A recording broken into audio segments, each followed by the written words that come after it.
They called it Yathrib, a city of date palms and tribes that fought each other. A place where debts of blood were strong and hope was weak, until a stranger came with a message of unity. 2 messengers came from Yathrib in 2nd year of Al-Hijrah, 621 CE. They were looking for a prophet, a mediator, or someone to end their fights and fill their emptiness. They sent a letter that said, "Invite him to our city. We will give him a place to stay, gifts, and loyalty." The messengers, 2 brothers of Aws and Khazraj, had risked their lives to find him. They saw in his character the cure for their chaos. Messenger 1, odd. He speaks truth, honors the weak, and fears no tyrant. They came with blood debts. They left with hope. Muhammad, peace upon him and grant him peace. Softly, tell your people, if they accept Islam, they will find justice and peace.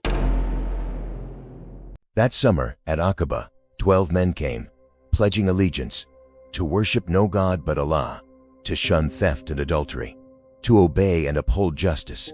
If Quraysh discovered them here, blood would flow. Prophet Muhammad, peace be upon him and grant him peace firm and calm. You are one community, brothers in faith, protect one another as yourselves. They sealed the pledge, hearts bound not by blood, but by conviction. Next we'll see how they returned and prepare for the pledge of Aqaba II. Word spread like desert fire. The messengers carried the Prophet Muhammad's, peace be upon him and grant him peace, words back to Yathrib. Elders argued, then leaned forward to listen. A date palm grove became their meeting hall. Men and women plotted in whispers, ready to leave their families, homes, even idols, for the promise of a new beginning. But Quraysh had eyes and ears everywhere. 6 months later in the second pledge, during the Hajj season in the 13th year of the prophethood, June 622 AD, 75 souls, 73 men and 2 women, united by faith, sworn to defend the Prophet, peace be upon him and grant him peace, and his message. The conditions of pledge of allegiance: to listen and obey in times of activity and idleness, to spend in times of hardship and ease, to enjoy what is right and forbid what is wrong, to stand up for God, not being deterred by the blame of the blamers, to support me when I come to you, and to protect me from what you protect yourselves, your wives and your children. For you is paradise.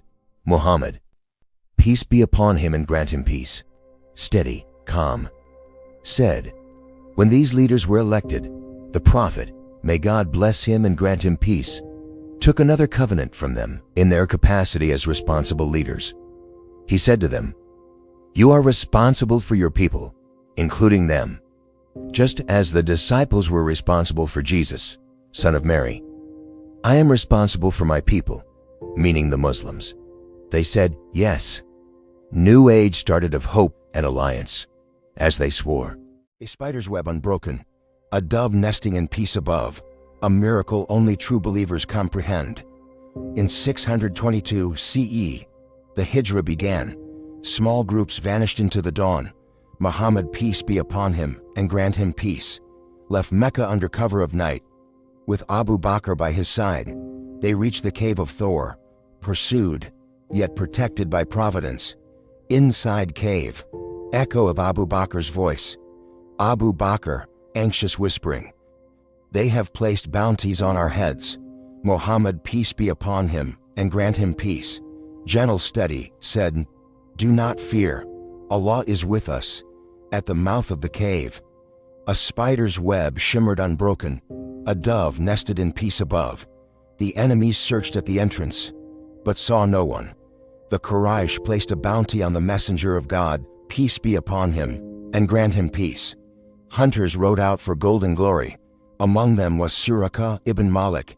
He spurred his horse toward the Prophet, peace be upon him, and grant him peace. But each time he drew near, the desert swallowed him. His horse's hooves sank deep into the sand, as if the earth itself rose to protect its guest.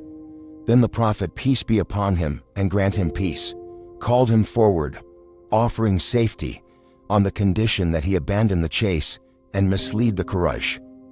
A pact was sealed in that barren desert, not of fear, but of faith. Then they continue their way to Yathrib peacefully, cared by God keeping. They arrived at Yathrib, soon to be called Medina, the city of the Prophet. They had waited years in shadows. Now the dawn stood before them. Faces glowed as Muhammad, peace be upon him, and grant him peace, mounted a pulpit of palm trunks. Prophet's peace be upon him and grant him peace, voice rises, steady but strong.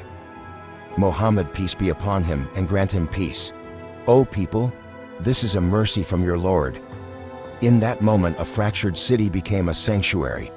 Brothers in faith, sisters in hope. From the dust of Medina, a new chapter began.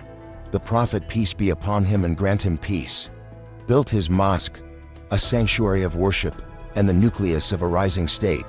He bound the Muhajirun and the Ansar as brothers, turning strangers into family and a divided city into one ummah. And from that migration, history found its calendar. The Hijrah became year one, the dawn of a new era. Under the full moon, the Prophet's, peace be upon him and grant him peace, mosque glowed in lantern light. Men and women prayed in its courtyard, a city at peace. But even in this oasis, challenges awaited. Tribal rivalries, hypocrites at the gates and within, and the threat of war. Next time, the battles begin. Badr, Uhud, the forging of a community in blood and faith.